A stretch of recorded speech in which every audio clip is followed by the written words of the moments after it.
মুন্সির হোটেলের ভুনা মাংস এমনিতে স্পেশাল, আর সেই ভুনা মাংস যদি রাকিব ভাই ট্রিট হয় তাহলে তো আরো বেশি স্পেশাল হয়ে যায়।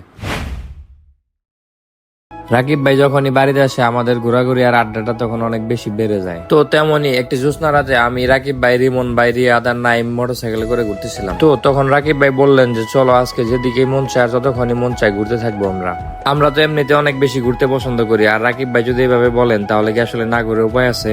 তো আমরাও রাকিব ভাইয়ের পিছন পিছন বাইক নিয়ে ছুটতে লাগলাম। ঘুরতে ঘুরতে আমরা ভুয়াপুর চলে আসি। আমরা আইডিয়া করতেছিলাম যে রাকিব ভাই হয়তো আজকে আমাদেরকে যমুনা সেতুর দিকে ঘুরতে নিয়ে যাবে, কিন্তু না, ভুয়াপুর গিয়ে আমাদের ভাবনাটা বদলে গেল। হঠাৎ করে রাকিব ভাই বলল চলো আমরা পাকুটিয়া মুন্সির হোটেলে যাব, সেখানে আমি তোমাদেরকে ভুনা মাংসের ট্রিট দিব। তো যেই বলা সেই কাজ, আমরাও গাড়ি ঘুরিয়ে চলে আসলাম মুন্সির হোটেলে। মুন্সির হোটেল সাধারণত এত রাত পর্যন্ত খোলা থাকে না। রাকিব ভাই এখানে কথা বলার সাথে সাথে আমরা কল দিয়ে রেখেছিলাম যেন আমরা আসা পর্যন্ত দোকানটা খোলা রাখে। তো হোটেলের স্টাফরাও আমাদের অপেক্ষায় ছিল। আমরা আসার সাথে সাথে হাত মুখ দিয়ে ফ্রেশ হয়ে যায় এবং তারাও সাথে সাথে আমাদের সামনে খাবার সার্ভ করেন। খাবার সামনে পেয়ে আমরা খাওয়া শুরু করে দিই। মুন্সির হোটেলের খাবারের মান নিয়ে তো আসলে বলার মতো কিছু নেই। যারা এই হোটেলটা চিনেন তারা জানেন এই হোটেলের খাবারের মান এক কথায় অসাধারণ। সবশেষে এমন হুটহাট সারপ্রাইজিং ট্রিট দেওয়ার জন্য থ্যাঙ্কস টু রাকিব ভাই।